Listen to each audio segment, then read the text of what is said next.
Bonjour à tous, aujourd'hui je vais vous présenter le concept de ronde italienne dans notre activité badminton que vous allez expérimenter dans notre prochaine leçon. Vous serez placé par groupe de deux, vous affronterez un autre binôme. Chaque binôme sera composé d'un joueur et d'un observateur, chargé à l'aide d'une fiche d'observation de reporter les points d'impact des volants. Prenons un exemple, et représentez à gauche le terrain sur lequel vous pratiquez.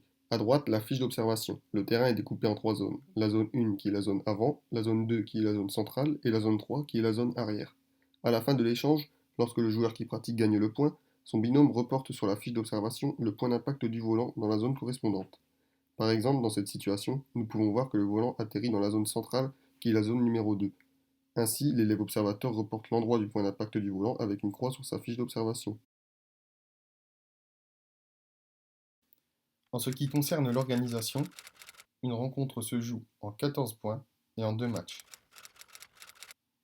Le premier oppose l'élève 1 du binôme 1 à l'élève 1 du binôme 2. Lorsque l'un des deux élèves a marqué 7 points, les deux observateurs, donc l'élève 2 du binôme 1 et l'élève 2 du binôme 2, entrent en jeu pour le deuxième match. Ce deuxième match reprend avec les scores du premier match, par exemple 7-5. Lorsqu'un joueur a marqué 4 points, un temps mort est instauré et imposé. L'observateur doit conseiller son binôme selon ses observations. Voici donc une animation qui va vous permettre de mieux comprendre. Ici, le premier élève est le joueur 1 du binôme 1 et le second élève son observateur. Ensuite apparaît le joueur 1 du binôme 2 et son observateur. Les deux joueurs s'affrontent sur le terrain au cours d'un rallye et l'on peut voir que le joueur du binôme 2, situé ici à droite, va remporter le point.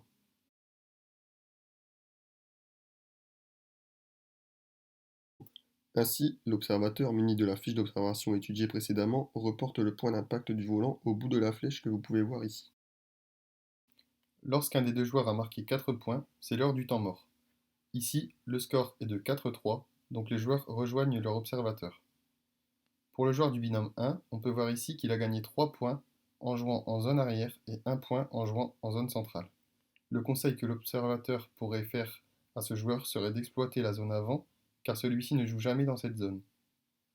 À la suite de ce temps mort, les joueurs rejoignent le terrain pour terminer le match.